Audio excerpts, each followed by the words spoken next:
So the first topic will, in fact, be a discussion of the recent decision called Keewatin versus the Minister of Natural Resources, which I generally call the Grassy Narrows case because it is actually the Grassy Narrows First Nation that was represented by the plaintiffs in that case. I acted for the plaintiffs. Originally, we were applicants in the judicial review application, but that changed along the way. And my co-presenter, Mr. Chris Matthews, acted for Abitibi-Bowater through the lead-up to trial. Through the trial, although he only had to suffer through the first 2 weeks of evidence before his client told him he need suffer no more. So here we are. I will say that some of the federal team is here, so if you want the true scoop on what actually happened at the trial, you can ask the federal team at any time. I won't introduce myself, but Chris is a partner at Erin Burles. I had to make sure to get that straight because that changed mid-trial, or just after trial, I guess.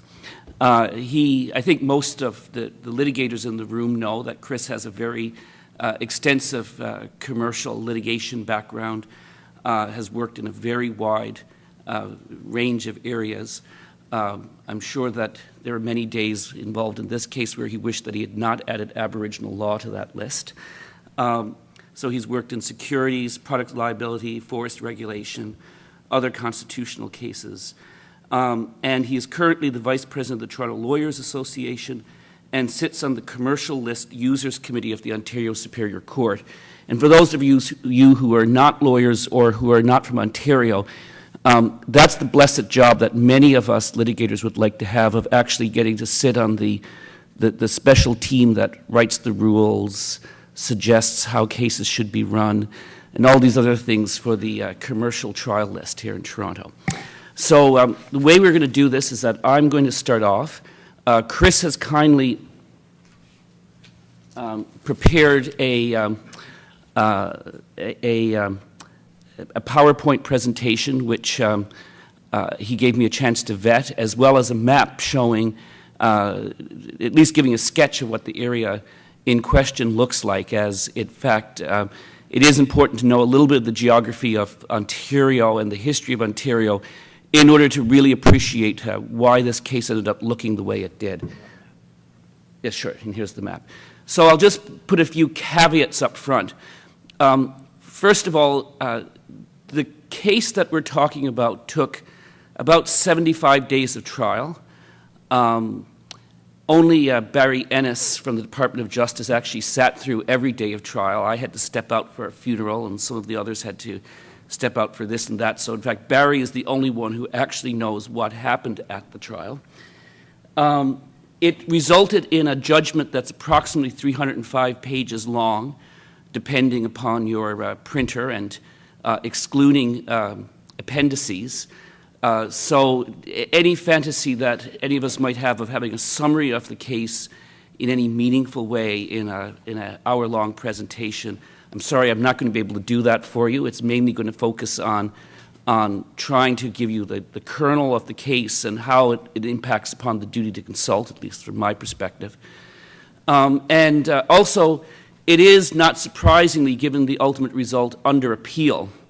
And so while I can bask for a few months in the warm joy of having won the case at trial, I may be back here in a year and a half from now taking my licks from the Court of Appeal. So whatever is said today is still tentative as this case works its way up through the system. I will say this, though. This case arose out of a relatively simple question that was posed to me at a conference in Winnipeg by a group of Aboriginal people from Grassy Narrows, which is, what can we do to stop clear-cut logging in our territory?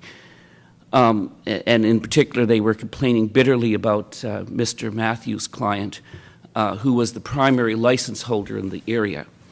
And for those of you who aren't entirely familiar with where Grassy Narrows is, the community of Grassy Narrows is a reserve that's essentially situated on the southern edge of that bright red area that you see shown on the map along the English River. Close to the border of Manitoba, it's in northern Ontario. It's about an hour and a half's drive on a dirt road north of Kenora, a little bit actually to the east of Kenora. And obviously it's been well known because of its history with mercury pollution in the 1970s and 80s and some of the things that arose out of that. And that itself was tied back to the mill at Dryden. So, simple question. What do we do about logging?